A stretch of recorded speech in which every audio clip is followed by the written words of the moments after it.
Hello, everyone. Charles Watts here. Welcome back to Inside Arsenal. It is Sunday. I hope the weekend is going well, whether you're watching or listening to this around the world. Thank you, as always, for joining me. I really do appreciate it. Happy Father's Day to all the fathers out there. Happy Father's Day to Dad, who I'm going to be seeing a little bit later.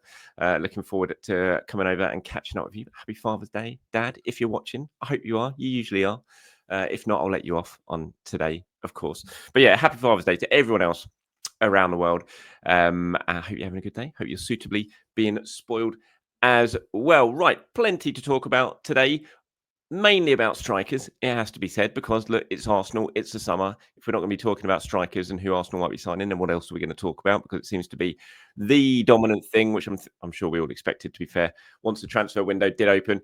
Today, the pendulum has swung back towards Viktor Gyokeres, certainly in terms of what the reporting is anyway. So I want to give my thoughts on that because it's been an interesting day. It was an interesting day yesterday with the sort of noise and the news that emerged from Portugal about Viktor Gyokeres. So I'm going to talk about that, talk a little about Benjamin Sesko as well, a bit of a roundup, got some questions and comments from you guys to get stuck into as well. But we'll start with Viktor Gyokeres, who there's an awful lot of noise around at the moment, mainly because of the messy situation that is unfolding over in Portugal between Sporting, between Viktor Gyokeres, between Viktor Gyokeres' agent in terms of what's been said, how is he allowed to leave the club? If he is, how much is he allowed to leave the club for? All that sort of stuff. We've seen it all played out in the media in the last few days or so. It's got very, very messy. The relationship's completely breaking down, both sides accusing the other of sort of misinterpreting the truth of various conversations about how much Gyokeres could leave for. Yesterday was an interesting day because, again, I must note this all comes from Portugal.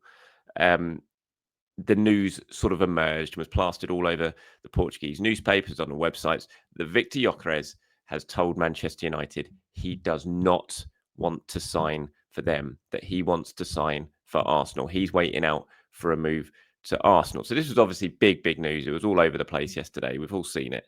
And it's interesting. Like it's caused an awful lot of debate, obviously, like on the Inside Arsenal Discord server. I was out yesterday. I was at Legoland with my kids, and every so often I was sort of opening the server to see what everyone was talking about, and this was obviously what everyone was talking about. And I think what we need to be careful of here is assuming that this story means that Arsenal are signing Viktor Gyokeres, because it absolutely doesn't mean it. I'm not saying they won't, they might, but this is a story more about Viktor Gyokeres and his preference of where he would like to go. And again, this has emerged from Portugal. We haven't heard any of this being sort of reported by anyone over in England. My sort of journalistic hunch of where this has come from is obviously from Gyokeres' side of things, and his people have put out to the Portuguese press, we want to go for Arsenal. And it is an interesting development, because you would look at the way you look at it is, if Gyokeres really doesn't think he's got a good chance of going to Arsenal, why would he very publicly come out and kind of burn his bridges with United, who appeared to be the main other contender for a Premier League move for him this summer? What does he get? What benefit does he get out of that? And I understand that argument, and that means that people are looking at it thinking, oh, he must know that Arsenal are absolutely coming in for him. I don't necessarily think that is true. He might think that Arsenal are in the running, but I don't look at this and think Arsenal are definitely now swaying towards Viktor Gyokeres. I think that his people have taken a calculated gamble in this scenario and have leaked this news to try and, as a public sign of admiration for Arsenal, like, we've had these talks, we want to get this deal done, we want you, which is fair enough. And B, also to try and put even further pressure on Sporting to let him go for the price tag that they believe he should be allowed to go at this summer. So it's a really interesting one, but I just wouldn't, if I was you, sit there and think this is absolutely means for certain that Gyokeres is the striker that Arsenal is going for. I don't think that is the case. I think it is still very, very open. I think Arsenal is still talking to the two of their main targets and probably other targets in between that. But I think they are still very much positioning themselves to be ready to really sort of pull the trigger on one of the two. And I know I know they probably should have done that by now. I think they should have done that by now. I'm pretty sure most of you think they should have done that by now, but obviously they're holding off at the moment. But I still think that Andrea Berta is playing a bit of a hand here. I think he has been juggling a few plates. I think he's getting both into the position where both sides probably think we're the guy that he wants, and then he's going to pull the trigger on one of them. I don't necessarily think this whole Gyokeres stuff means that Arsenal are definitely going for him. And I know a lot of people assume that. Again, I just had to read the Discord yesterday to be able to see that. But I still think Sesko is still very much in the running, and it's a hard one to get your finger on, certainly over here anyway, because as I said about you sort of yesterday, and we were talking about it in the press pass, myself, Simon, and Sam as well. We don't really have a relationship with Andrea Berta over here. He's still getting his feet under the table at Arsenal. We don't really know him over here in the sort of British press pack, the Arsenal press pack at the moment. So we don't have a real clear understanding of how he works. I think we're starting to try and learn exactly how he operates. And just looking at this at the moment, and from some sort of information behind the scenes as well, in terms of what is being said to various people, it still does feel like both strikers and the representatives of both strikers believe that Arsenal are going to come knocking for their guy. So I don't think it's necessarily the end of Sesko yet. I think we're just going to have to wait. And we are waiting. We've been waiting long enough. But I think we're just going to have to wait a little bit more to see who they ultimately go for. So yeah, love to get your thoughts on it. It's a complicated situation. It really is, especially when there's so much noise coming from sort of one side, as we're seeing at the moment. The last 4 or 5 days has been so heavily weighted towards Gyokeres and all the reports that are coming from Portugal. And so it is quite a complicated situation.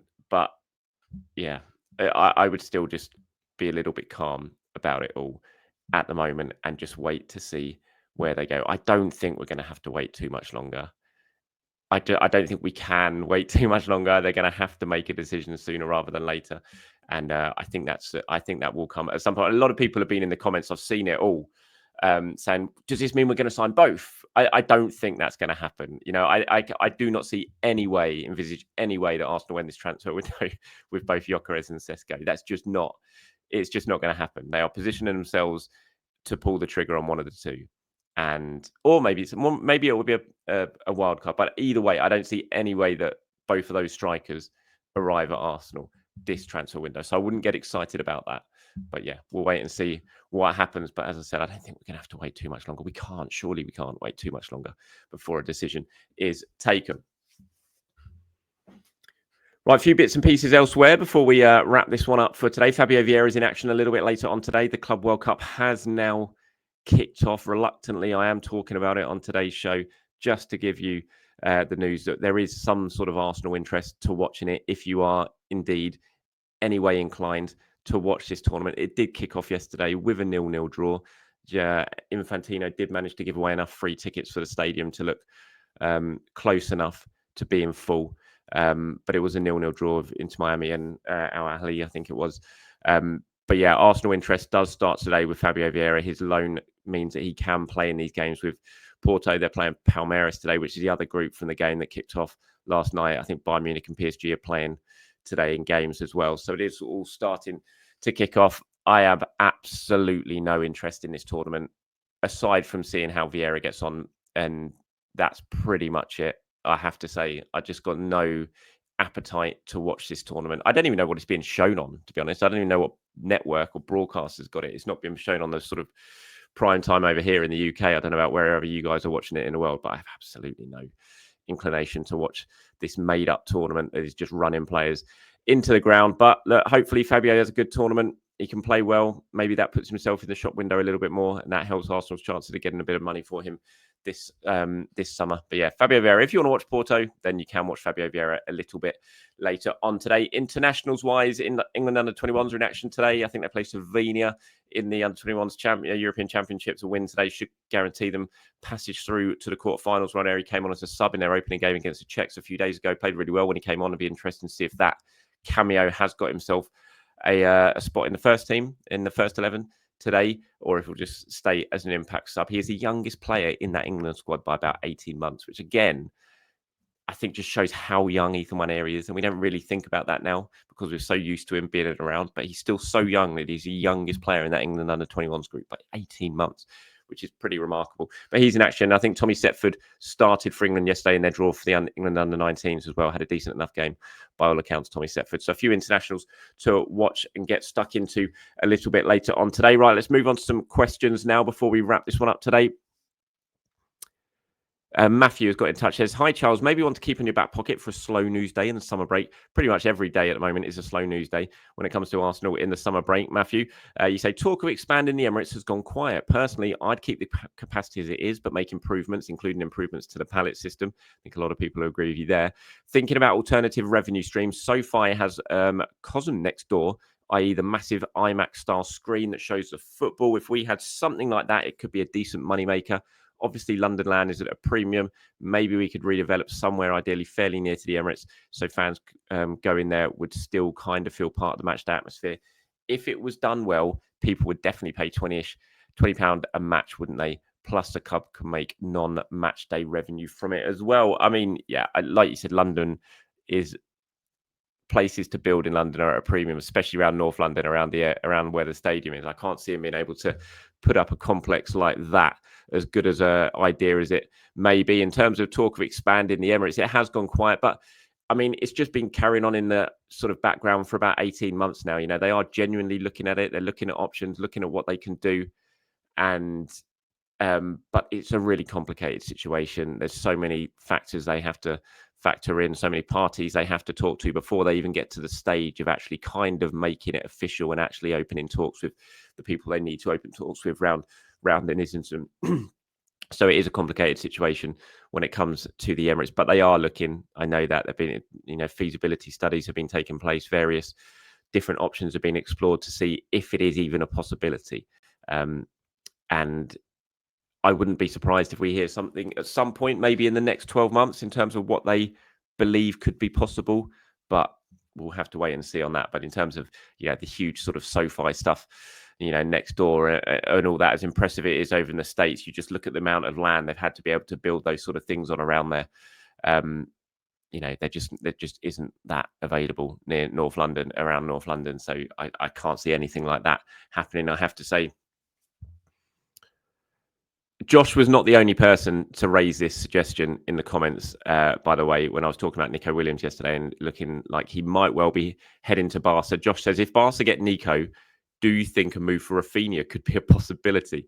As I said, Josh is not the only person to raise that. I can't see it. I mean, how could you possibly let Rafinha go after the season he's just had at Barcelona? They're going to have a decision. If they do end up signing Nico, then it's like, well, how do you fit everyone in? Because Lewandowski's still there. He's not going anywhere. Rafinha's there. Nico Williams, Yamal. So, how do you fit these players in? How do you get them enough game time? But look, Rafinha's very, very happy at Barcelona. Arsenal tried. They wanted Rafinha before he went to Barcelona when he was still at Leeds. They couldn't get that done because his dream was to go to Barcelona. He doesn't want to leave Barca. He stayed last summer when there was an opportunity to go. He's not going anywhere this summer. So, no, I don't see it as a possibility. Josh, as nice as it might have seemed. TJB, come on, you Gunners, or COYG. I nearly didn't include this because you used the phrase excuse FC, which riles me. But I just wanted to sort of explain my thinking and sort of answer your question here. You say the other day you said Sesko is not an inexperienced player. In this video, you said Nico is young and rather unproven player. Nico, 167 games for Athletic Bilbao. Sesko, 87 games with Leipzig. It seems like you're making excuses for Excuse FC because we're not going to sign Nico after wasting 2 summers on him. I said that Sesko was not an inexperienced player compared to Gyokeres. Not in terms of football as a whole. I was comparing him directly to Gyokeres, and people seemingly saying that Gyokeres is more experienced than Sesko. And I was sort of questioning that because I was saying Sesko's played 2 seasons at Leipzig and he's played 2 seasons before that in Austria with Salzburg. And Gyokeres had played 2 seasons in Portugal, and before that he played 2 seasons in the second tier of the Championship. So that's what I was saying. I was saying Sesko wasn't inexperienced compared to Gyokeres. Nothing to do with whether he's an inexperienced player overall. And when I was saying that Nico is rather sort of inexperienced, I was saying that again in relation to him coming in and becoming one of the top earners, if not the top earner at Arsenal. Not in terms of his career as a whole, but compared to coming in and suddenly being more higher paid than Saka, than Declan Rice, than Gabriel, players like that. So if you're going to twist my words like that in a comment, come on, at least sort of put it in the context that I was talking about, and don't use excuse FC. It's just not good. Right, and then finally from Vet Para here, who says, "Hey, shout out for the Proteas finally winning the ICC title. How appropriate for the curse to break in England against the Aussies after Edgbaston in 1999. Winning trophies is hard. Winning trophies is hard, Vet Para, as we all know. And yes, congratulations to South Africa on their test win against the Aussies.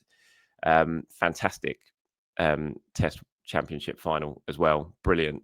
Bowlers dominated until the final innings, and South Africa stepped up, and what a couple of innings that was to get themselves over the line. And you talk about Edgbaston in 99. I remember it very, very well. I was all in on South Africa that day as well. Thought it was doing it. Lance Klusener, absolute legend, smacking the ball all over the place. Thought it was done and dusted, and then Aussie somehow sneaking through to the final. But yes, congratulations, all South African Arsenal fans who watch here, all my subscribers from South Africa. Congratulations on a fantastic win.